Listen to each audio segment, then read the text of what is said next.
No te olvides de descargar Flipkart y llévate órdenes de compra de todos nuestros restaurantes afiliados. Descarga ya.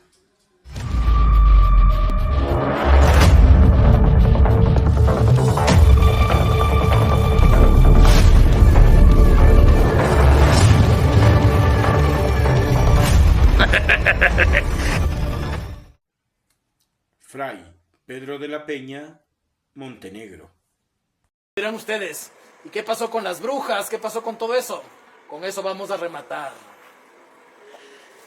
Una historia sabrosa que tiene que ver con la Inquisición en Quito, tiene que ver de hecho con el segundo obispo de esta ciudad, que era Fray Pedro de la Peña y Montenegro, fraile dominico, que era un hombre muy conservador y ortodoxo. No le gustaba para nada ciertas desviaciones progresistas que estaban teniendo sobre todo los franciscanos, porque los que han leído de la historia de esa primera época deben saber que los franciscanos muchas veces, sobre todo en los Andes y también en México, fueron los primeros intérpretes y mediadores con el mundo indígena. Muchos de ellos muy respetuosos de la cultura indígena. Muchos de ellos aprendieron bastante, incluso la lengua y las costumbres. Muchos de ellos buscaron unir teológicamente el cristianismo a la cultura local, buscando proponer una nueva forma de religión acorde con América. Eso al obispo Peña y Montenegro no le gustaba para nada. Este error teológico sobre todo, se estaba cometiendo en el colegio de San Andrés, donde los profesores de ese colegio estaban teniendo ideas bastante peligrosas. Sobre todo uno, un dominico, enemigo acérrimo del padre Peña y Montenegro. Era Fray Francisco de la Cruz. Este Fray Francisco de la Cruz era un dominico famoso. En Lima había sido profesor, catedrático, gran orador, muy respetado. Llegó a ser, y eso nos une, porque Quito y Lima estuvieron muy unidos durante los 3 primeros siglos del virreinato. Fue y llegó a ser rector de la Universidad Decana del Perú, de una de las universidades más antiguas de América, que existe hasta nuestros días, San Marcos. Pero Fray Francisco de la Cruz ya en Lima tuvo problemas con la Inquisición, y esto lo cuenta el escritor Iwasaki, y también Gómez Jurado. Tuvo problemas, sobre todo porque se relacionó con una mujer, una mestiza, de nombre María Pizarro. También se le acusó de haber tenido un hijo en una vecina de Quito que vivía en Lima, doña Leonor de Valenzuela. Pero volvamos a esta María Pizarro.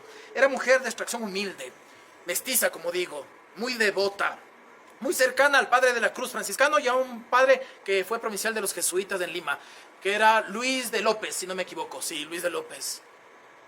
La muchacha comenzó a tener, dicen las crónicas, problemas mentales y comenzó a comportarse de manera extraña. Muchos decían que estaba poseída por el demonio.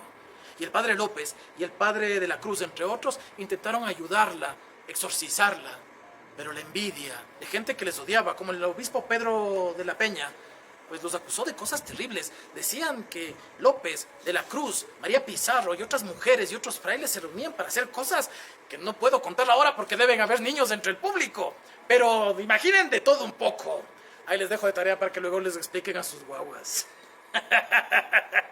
Dicen que esta mujer, María Pizarro, entraba en febrilidades, se sacudía y comenzaba a hablar en voces, pero que Fray Francisco de la Cruz poco a poco se convenció de que esa mujer no estaba loca, sino que era una vidente, y que a través de ella hablaba a Dios mismo.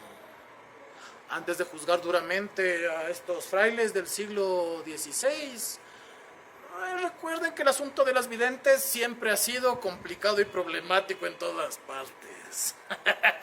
Finalmente la Inquisición los tomó presos, los torturó.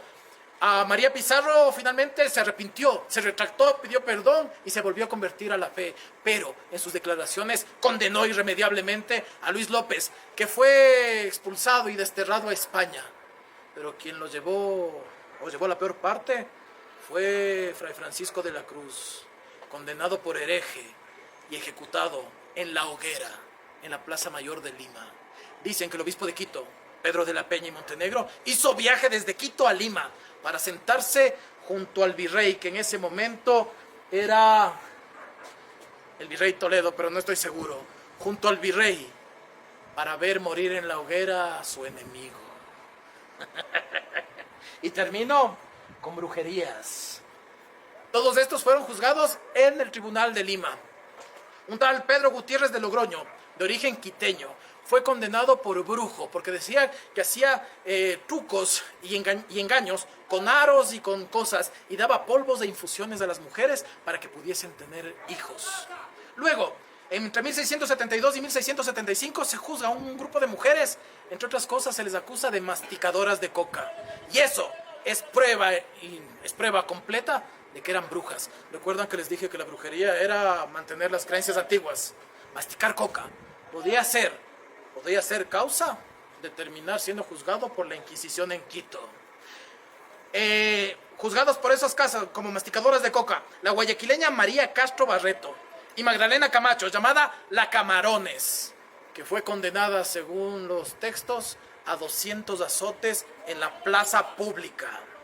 En 1692, dos mujeres de la Tacunga, María de Almeida y Bárbara Aguirre, son juzgadas en Lima, y ambas confiesan a la Inquisición que sus trucos de magia, que entre otras cosas ayudaban a las mujeres a procrear o a conservar a sus esposos, habían sido aprendidas de una bruja, dicen los textos, de una bruja de Quito.